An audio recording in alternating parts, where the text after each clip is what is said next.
Buying a property all cash is not simply just dropping a bag of money and walking away with the keys. Let's take a look at some of the costs that are associated with buying a property all cash.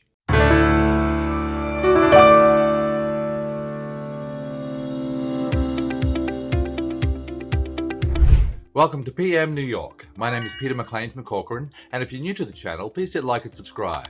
Ring that bell for future notifications, and if you love the video, please leave a comment below. Always love to hear from you. So you're paying for your new property in cash. Congrats! That decision can give you a lot of bargaining power at the negotiation table. Of course, it can also leave you stuck, wondering who's paying for the closing costs. Before we get into the nitty-gritty of who pays what, let's take a look at what costs you'll actually need to worry about. Since you won't be working with a lender, you'll be able to skip a lot of the fees that come along with it, like credit check costs, origination and processing fees, and paying mortgage points up front. Okay, let's cover the costs that will still crop up, as well as some optional costs that could still provide value to you. First one is earnest money deposit. Earnest money, which is held at escrow, is how sellers know you're serious. Keep in mind that how much money you hand over up front depends on a lot of factors, like your state, your market, and the contract you've agreed to. Whether or not you get this money back if the deal falls through will also be specified in the purchase agreement. Cost, typically 1 to 3% of the purchase price. Appraisal. Generally, your mortgage lender would require an appraisal so they don't end up lending you more money than the property is worth. But if you're going to go it alone and concerned about overpaying, having your own appraisal done is a smart move. Cost, $300 to $400. Property inspection. Much like an appraisal, a property inspection won't be required of you. However, it's definitely in your best interest to get one of your own. An inspection will find any problems with the property, giving you room to negotiate or even walk away if the renovations required are too involved. Cost, $200 to $800, depending on the size and location of the property. Survey fee.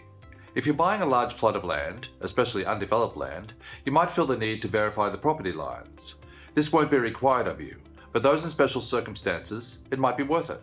Keep in mind, it is pricey though. Cost, $600 to $900. Title insurance. Title insurance is yet another thing you don't need, but might opt for anyway. It's a one-time cost that protects you from title issues for as long as you own the property.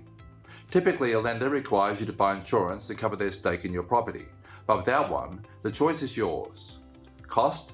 Around $1,000, but it will depend on the value of your home. Title search fee. Whether or not you choose to get insurance, most states still require you to do a title search before transfer of a property. This establishes the line of ownership and payment going back decades, ensuring that you are actually able to purchase the property. Cost, $100 to $250. Escrow fees. Escrow companies exist as a neutral third party in the transfer and payment of money during the home buying process, but they don't work for free. Keep in mind that buyers and sellers tend to split this fee 50-50. Cost varies by company and property. You'll want to shop around for the best price. Notary fees. In order to properly close, you'll need a notary to witness the signing of documents. Depending on where you sign and the final closing documents, this fee may be waived.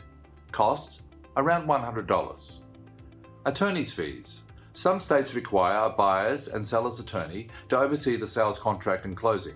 This can vary dramatically, depending on how the attorney you hire bills this kind of service. You will, however, be able to negotiate and shop around for this service.